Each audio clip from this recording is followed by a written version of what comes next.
تو اس نے کہا مجھے جنگل میں یوں پکڑ کے مت لے چلو، میں خوشی خوشی چلنے کے لیے تیار ہوں۔ لوگ تعجب میں تھے، یار وہاں جاتا ہے، وہ چیختا ہے، چلاتا ہے۔ ایک جگہ کا یہ معمول تھا کہ وہاں بادشاہ صرف 1 سال کے لیے ہی مقرر کیا جاتا، اس کے بعد وہ لوگ اسے جنگل میں چھوڑ دیتے، اسے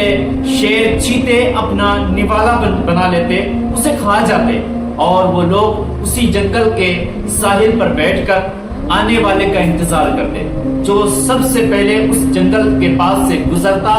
اس کو وہ اپنا پھر سے بادشاہ مان لیتے اور اسے تخت نشی کرتے، اسے بتا بھی دیتے کہ تجھے صرف 1 سال کے لیے ہی بادشاہ بنایا جا رہا ہے۔ اسے بتا بھی دیا جاتا کہ تجھے اسی خوفناک جنگل میں چھوڑ دیا جائے گا جہاں تجھے موذی جانور چیر پھاڑ کے کھا جائیں گے۔ ایک روز انہوں نے ایک بادشاہ کو اس جنگل میں چھوڑ دیا، اس کے بعد وہ لوگ اسی جنگل کے ساحل پر بیٹھ کر آنے والے کا انتظار کرنے لگے کہ جو سب سے پہلے ادھر سے گزرے گا ہم اس کو اپنا بادشاہ بنا لیں گے، کیونکہ یہی ان کا معمول تھا، یہی ان کا ماننا تھا۔ تو وہ بیٹھے ہوئے انتظار کر رہے تھے،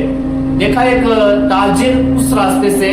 سب سے پہلے گزر رہا ہے۔ ان لوگوں نے جیسے دیکھا کھڑے ہو کر سلوٹ کیا، سلام کیا اور کہا مبارک ہو، تم ہمارے آج سے بادشاہ ہو۔ اب وہ مسافر تھا، اچانک اس سے کہہ دیا کہ تم میرے بادشاہ ہو، تو بڑا تعجب میں آیا اور اس نے کہا میاں میں تو تاجر ہوں، میں تو مسافر ہوں، میں تمہارا بادشاہ کیسے ہو سکتا؟ تو انہوں نے پوری بات سمجھائی اور کہا تمہیں 1 سال کے لیے اپنا بادشاہ میں مقرر کر رہا ہوں، اس کے بعد 1 سال پورا ہونے کے بعد تمہیں اسی جنگل میں چھوڑ دیا جائے گا جہاں تمہیں جانور اپنا لقمہ بنا لیں گے، تم ان کے پیٹ کے غذا بن جاؤ گے، 1 سال تک تم ہمارے بادشاہ ہو۔ تو اس بندے نے کہا اگر آخر اتنا خطرناک ہے تو ہم ہرگز آپ کا بادشاہ بننے کے لیے تیار نہیں۔ تو لوگوں نے کہا آپ تیار ہوں یا نہ تیار ہوں، ہمارا ماننا یہی ہے اور یہی ہمارے وہاں کا رسم ہے کہ جو پہلے نکلتا ہے اسی کو ہم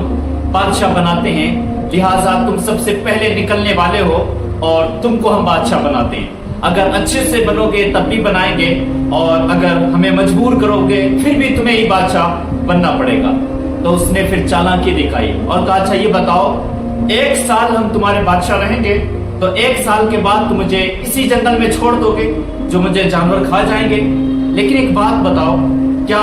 1 سال تک تم لوگ میرا کہنا مانو گے، میرے کہے کے مطابق چلو گے؟ تو لوگوں نے کہا کیوں نہیں، آخر آپ بادشاہ جو ہمارے ہیں آپ کی ہر بات مانی جائے گی، لیکن 1 سال کے بعد تمہیں اسی جنگل کے بیچوں بیچ چھوڑ دیا جائے گا جہاں تمہیں جانور کھا جائیں گے۔ اور ان لوگوں نے اسے یہ بھی بتایا کہ یہ معمول کئی سالوں سے چل رہا ہے، اسے تخت نشی کیا جاتا ہے، 1 سال وہ عیش و عشرت کرتا ہے اور وہ بھول جاتا ہے کہ ہمیں جنگل جانا ہے، تو 1 سال کے بعد اسے جب زنجیروں میں جکڑ کر اس جنگل کے حوالے کیا جاتا ہے تو چیختا چلاتا ہے، تو تمہیں بھی لہٰذا 1 سال مہلت دی جائے گی، تم اس تخت پر بیٹھ کر کے حکومت کر سکتے ہو۔ تو اس نے کہا ٹھیک ہے ہمیں بادشاہ بنا دیا جائے، منظور ہے۔ لیکن جو اس سے پہلے بادشاہ بن چکے تھے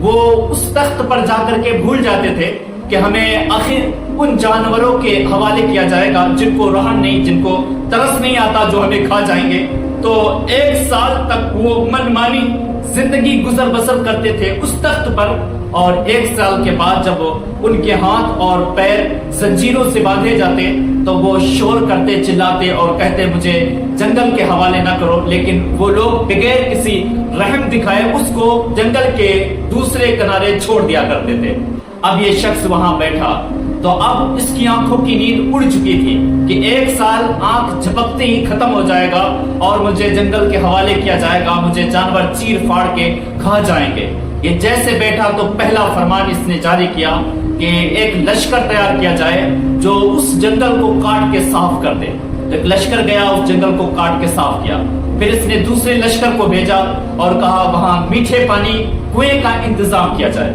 میٹھے پانی کنویں کا انتظام ہوا۔ پھر اس نے لشکر بھیجا اور کہا کہ جاؤ وہاں پھول لگا دیے جائیں جہاں وہ جنگل تھا، اور لشکریوں کو بھیج کر کے وہاں کے جانوروں کو پکڑایا گیا، کچھ لوگوں کو بھیج کر کے نئی ایک بستی بسائی گئی، اس کو شہر بنایا گیا۔ یہی کرتے کرتے اس شخص کا پورا سال گزر گیا۔ 1 سال تک اس نے اپنی بادشاہت کی کرسی پر بیٹھ کر کے ایک پل کی بھی چین اور سکون کی نیند نہ لی، آرام نہ کیا، اور اس نے مزید اس جگہ کی تیاری کرتا رہا، اور مزید یہ اس جگہ کی تیاری کرتا رہا جہاں اسے پوری زندگی رہنا تھا۔ تو اس کے حکم پر وہ سارا جنگل کاٹا گیا، جانور پکڑے گئے، کنویں کھودے گئے، لوگوں کو بسایا گیا، پھول لگائے گئے۔ اب وہ خوفناک جنگل نہیں تھا، بلکہ اب وہ خوبصورت شہر میں تبدیل ہو چکا تھا۔ اب ادھر اس کا 1 سال بھی پورا ہو گیا۔ لوگ آئے زنجیریں لے کر، اس کے ہاتھ باندھنے لگے، پیر باندھنے لگے، اور کہنے لگے میاں چلو تمہارا سال ختم، اب تمہیں جنگل کے حوالے کیا جاتا ہے۔ تو اس نے کہا مجھے جنگل میں یوں پکڑ کے مت لے چلو، میں خوشی خوشی چلنے کے لیے تیار ہوں۔ لوگ تعجب میں تھے، یار وہاں جاتا ہے، وہ چیختا ہے، چلاتا ہے، لیکن تو ایک پہلا بندہ ہے جو کہتا ہے میں خوشی خوشی چلنے کے لیے تیار ہوں، وہاں تجھے شان و شوکت والی زندگی نہیں دی جائے گی، بلکہ تجھے موت کے منہ میں لے جا کر کے ڈال دیا جائے گا۔ تو اس مسافر نے کہا مجھے معلوم ہے، لیکن تم شاید بھول گئے ہو کہ اس سے پہلے جو لوگ بادشاہت کے اس کرسی پر بیٹھتے تھے وہ اپنی دنیا 1 سال کو سمجھ لیتے تھے، عیش و عشرت کرتے تھے، اس وجہ سے اس جگہ پر جانے میں انہیں ڈر لگتا تھا، انہیں خوف آتا تھا۔ لیکن میں نے 1 سال آرام نہیں کی ہے، اور اس کرسی پر ہم نے یہی تدبیریں کی ہیں،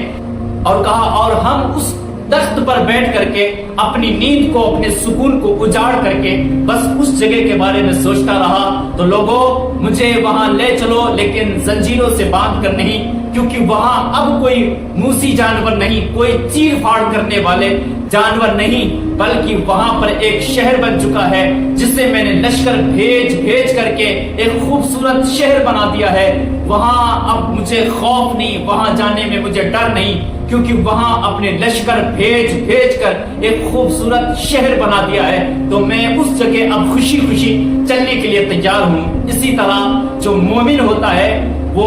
اس دنیا میں رہ کر کے غفلت کی چادر اوڑھ کے نہیں سوتا، بلکہ وہ جتنے دن بھی زندہ رہتا ہے وہ بس اسی فکر میں، اسی غم میں لگا رہتا ہے کہ یہ دنیا عارضی ہے، یہاں چند دن رہنا ہے، مجھے ہمیشہ کے لیے جہاں رہنا ہے اس کے لیے ہمیں کام کرنا ہے، اور جہاں جتنا زیادہ وقت گزارنا ہے وہاں کے لیے اتنا زیادہ ہمیں کام کرنا ہے۔ لیکن کافر مشرک یہ بھول جاتا ہے اور وہ اس دنیا کو ہی اپنی جنت سمجھ لیتا ہے۔ تو جب مرتا ہے اسے جب لاد کر لے کے جایا جاتا ہے قبرستان کی طرف تو چیختا ہے، چلاتا ہے اور کہتا ہے مجھے لے کر نہ چلو، مجھے لے کر نہ چلو، میری جنت سے مجھے دور مت کرو۔ لیکن جب مومن مرتا ہے اسے جب لے کے جایا جاتا ہے تو کہتا ہے لوگوں جلدی کرو، جلدی کرو، مجھے اپنے گھر جانا ہے، کیونکہ وہاں میرا